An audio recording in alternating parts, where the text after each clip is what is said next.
আগের ভিডিওটায় অনেকেই আমার ছবি দেখা যায়, এই জন্য জানতে চেয়েছেন যে ফুল ভিডিও দেন। এই জন্য আপনাদের জন্য আবার ফুল ভিডিও নিয়ে আসলাম।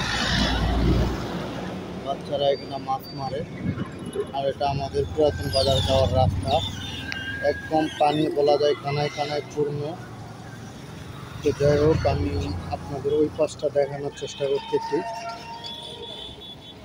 পানির যে কচুরি পানা দেখে বোঝেন পানির স্রোতটা কীরকম মূলত। আর অল্প কিছু হলে নদীটা পুরোটাই ভরে যাবে আর কি। অলরেডি ভরে গেছে, বাট ডুবে যায়নি।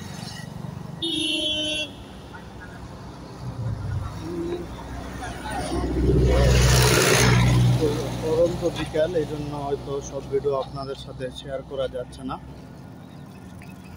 যাতায়াত অনেক বেশি ব্রিজের আশপাশ দিয়ে।